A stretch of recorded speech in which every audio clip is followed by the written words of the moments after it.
Olá e bem-vindos. Os materiais que vamos analisar hoje são uma autêntica máquina do tempo. Sem dúvida.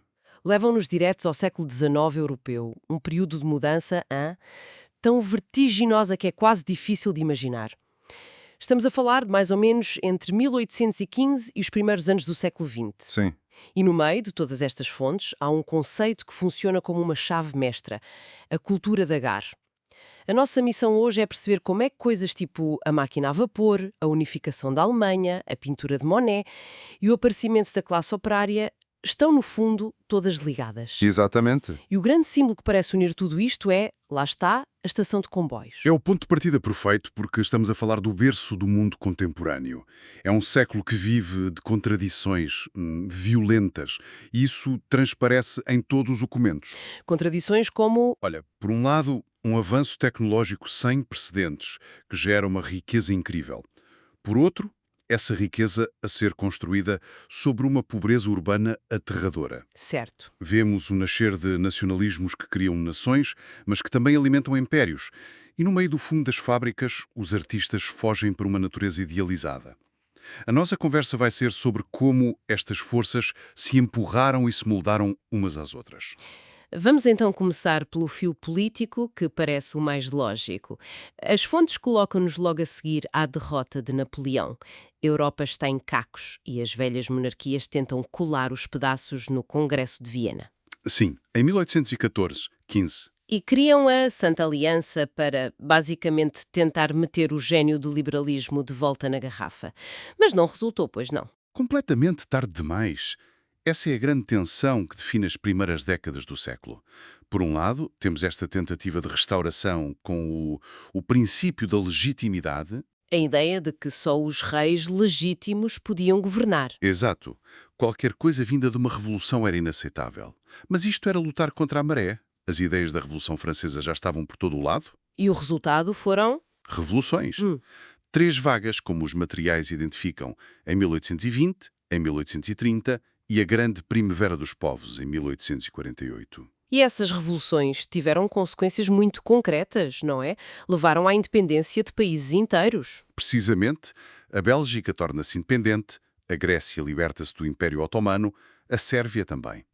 E há uma imagem nos nossos materiais que captura isto de forma inesquecível. A liberdade guiando o povo. A pintura do Delacroix, aquela figura com a bandeira francesa, tornou-se o pôster do espírito de 1830 e continua a ser um ícone. Mas há outro conflito a fermentar, talvez mais silencioso no início, mas que vai marcar todo o século. Não entre nações, mas dentro delas. Uhum. As fontes falam muito deste novo choque. De um lado, a burguesia, os donos das fábricas, do capital, do outro, o proletariado, a classe operária. E este conflito não nasceu do nada. Estava a ser alimentado a carvão, literalmente, pela Revolução Industrial. Há uma citação nos documentos de Alexis de Tocqueville a visitar Manchester que me deixou. É impressionante, não é? É. Ele escreve: "Deste imundo cano de esgoto corre ouro puro." Uau, que imagem. E continua: "Aqui a humanidade atinge o seu mais completo desenvolvimento e a sua maior brutalidade. Aqui o homem civilizado se transforma quase num selvagem." O homem civilizado transforma-se quase num selvagem. Resumo o paradoxo todo. Para se ter o progresso, era preciso esta desumanização. Precisamente. E é desta tensão, desta injustiça, que nascem as grandes ideologias que querem responder ao problema. Os documentos que temos mencionam as várias correntes do socialismo, o comunismo. E os nomes que todos conhecemos. Claro. Karl Marx, Friedrich Engels, Proudhon, eles não estão a escrever filosofia abstrata, estão a olhar para a realidade de Manchester e a tentar encontrar uma saída. E o motor por trás disto tudo, a força que redesenha a sociedade, é a tecnologia. As fontes são claras. A máquina a vapor de James Watt e depois um momento decisivo em 1830, a inauguração da primeira linha de comboio a sério. Liverpool a Manchester. Exato. E vi uma tabela nos nossos materiais que ilustra a mudança de uma forma quase cômica. Uma viagem de Londres a Edimburgo em 1830 demorava 45 horas. Quase 2 dias. Em 1855 já só demorava menos de 14. É uma compressão do tempo e do espaço radical. É mais do que radical, é uma redefinição total da realidade. Nós hoje pensamos na velocidade, mas o impacto da revolução nos transportes foi muito mais profundo. Não se tratava só de encurtar a viagem. Era sobre mercadorias. Era sobre poder transportar toneladas de carvão das minas para as fábricas e depois toneladas de produtos das fábricas para os portos. Isto permite uma concentração industrial e urbana nunca antes vista. Certo. As fontes referem que a densidade da rede ferroviária se tornou o principal indicador de poder de um país. A Grã-Bretanha arranca na frente, mas depois de 1860, a Alemanha e a França entram numa corrida frenética. E essa febre do ferro não se ficou pelos carris, saltou para os edifícios, a chamada arquitetura do ferro. De repente, os materiais nobres como a pedra parecem antiquados. O ferro e o vidro. E com eles era possível construir mais depressa, mais barato e em escalas impensáveis. O exemplo que surge em todo o lado é o Palácio de Cristal de Londres. Para a Exposição Universal de 1851. Com 70 mil metros quadrados, deve ter parecido uma nave espacial aterrada no meio de Londres. Sem dúvida. Parecia que não era feito de matéria, mas de luz. E se há um nome que se torna a personificação desta nova engenharia, é Gustave Eiffel. A biografia dele que temos aqui é fascinante. Associamo-lo logo à Torre Eiffel, claro. Sim, construída para a Exposição Universal de 1889 e que era para ser temporária. Espera lá, lendo aqui com mais atenção, ele não fez só pontes como a Ponte Dom Maria Pia no Porto. Que é uma obra de arte. Ele desenhou a estrutura interna da Estátua da Liberdade. A sério. O esqueleto do grande símbolo da América foi feito pelo engenheiro do grande símbolo de Paris. É um daqueles pormenores que parece inventado, mas é verdade. Mostra a dimensão global que estes engenheiros tinham e revela uma mudança de mentalidade. O herói cultural deixa de ser só o general ou o rei. O engenheiro. O engenheiro. O homem que, com cálculo e inovação, resolve problemas práticos e molda a paisagem. O funcionalismo, a eficiência, são os valores desta nova era. Ok. Então temos este turbilhão, revoluções, luta de classes, uma tecnologia que encolhe o mundo. A minha sensação é que todos estes fios, o poder, o dinheiro, as pessoas, se deviam cruzar em algum lado? E cruzavam-se. As fontes apontam para as novas metrópoles, mas há um sítio ainda mais específico. Sem dúvida. E esse sítio, que as fontes descrevem quase como o coração pulsante da modernidade, é a estação de comboios, a GAR. É um erro pensar nela só como um edifício. É mais do que isso. O local se cruza com o Nacional. Por ali passavam pessoas, mercadorias, jornais e ideias. E as imagens que temos mostram esta grandiosidade. Vemos a estrutura de King's Cross em Londres, a agitação da Gare Saint-Lazare em Paris e os nossos exemplos portugueses. A monumentalidade de Santa Apolónia, o Rócio, O Neomanuelino, do Rócio. e depois a estação de São Bento, no Porto. Quem já lá entrou sabe do que estamos a falar. É um choque estar num lugar tão funcional e ao mesmo tempo rodeado por aqueles 20 mil azulejos que contam a história de Portugal.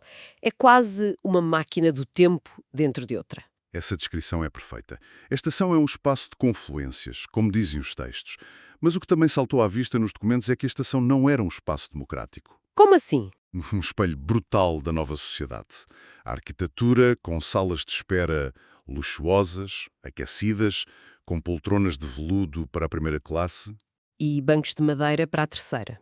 Lá está. Era o novo sistema de castas e exibição pública. Não era preciso ler Marx. Bastava ir à estação para ver as hierarquias da sociedade industrial. É uma ideia poderosa. A estação como um mapa social. Exatamente. E a sua importância simbólica perdura. As fontes fazem uma ligação interessante ao presente, lembrando que a estação da Atocha, em Madrid, foi o palco daquele terrível atentado de 2004. Continuam a ser locais centrais e, por isso, vulneráveis. E isso leva à questão final que um dos documentos levanta.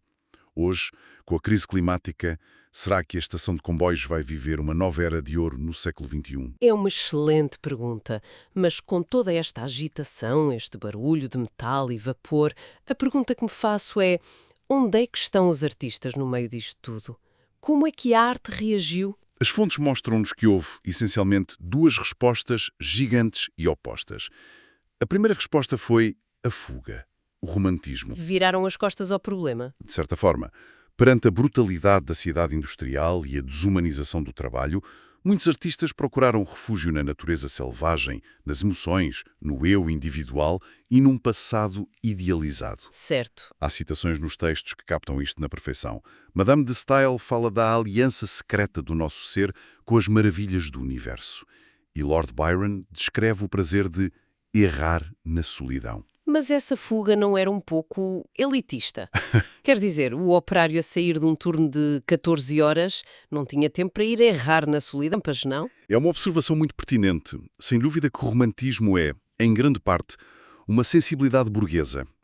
É uma reação de quem tinha o privilégio de se poder sentir desenquadrado. Uhum. Mas é uma reação genuína.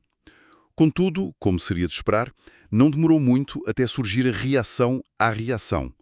Em vez de fugir da realidade, uma nova geração de artistas decidiu confrontá-la. E aí entramos no realismo e, logo a seguir, no impressionismo. As fontes descrevem-nos como uma recusa do romantismo e uma vontade de apropriação do real. E há uma nova tecnologia que parece ter sido o gatilho. A fotografia. Exato. Fico a pensar como é que um pintor se sentiu quando viu que uma máquina podia capturar a realidade num instante. Deve ter sido assustador. Foi um choque, mas também uma libertação. A fotografia libertou a pintura da sua obrigação de imitar a realidade tal como ela é. E os impressionistas, que as fontes identificam como um movimento que realmente quebrou a tradição, perceberam isso melhor que ninguém. Saíram de estúdios. Deixaram de pintar deuses ou heróis. E o que é que eles pintaram? Pintaram a vida moderna. Pintaram a cultura da Gare. Exatamente. O exemplo mais paradigmático é o Monet a montar o cavalete dentro da Gare Saint-Lazare. Ele não queria desenhar a estação com precisão. Ele queria capturar a sensação. A luz a filtrar-se pelo vidro, o vapor denso das locomotivas, o movimento desfocado da multidão, o mesmo quando Pissarro pinta as avenidas de Paris. Eles não pintaram objetos, pintaram a luz, a velocidade, o instante. Abraçaram o mundo contemporâneo de uma forma radical. E a partir daí, as fontes mostram a evolução para o pós-impressionismo, com Van Gogh, e no final do século, a arte nova, que tentou encontrar uma beleza humana na era da máquina. Chegando ao fim, fica a sensação de que a cultura da Gare é muito mais do que a cultura das estações. É o nome que poderíamos dar à cultura de um século inteiro em transição acelerada. Sim. O que estes materiais nos mostram é a construção das fundações do nosso próprio mundo. O capitalismo industrial, o conflito de classes, o Estado-nação moderno. A ideia que fica, para mim, é a da interconexão absoluta. Nada disto aconteceu numa caixa separada. A inovação tecnológica do comboio não foi só para engenheiros. Ela provocou uma transformação económica, Que criou uma nova estrutura social. com tensões e conflitos, que deram origem a novas ideias políticas. E toda esta nova realidade, a velocidade, a cidade, a multidão, foi o grande tema dos artistas. É uma teia imensa em que, se puxarmos um fio, tudo o resto se move. E talvez isto nos deixe com uma reflexão final. As fontes mostram-nos uma sociedade a lidar com o poder transformador de uma tecnologia que encolheu o mundo, o comboio. Isto leva-nos a pensar no presente. Hoje, estamos no início de outra revolução tecnológica com a inteligência artificial. A pergunta que fica no ar é: que lições podemos tirar do século XIX sobre as consequências que não conseguimos prever a nível social, político e cultural quando inventemos tecnologias que, mais uma vez, estão a encolher o nosso mundo e a alterar a natureza da vida e do trabalho?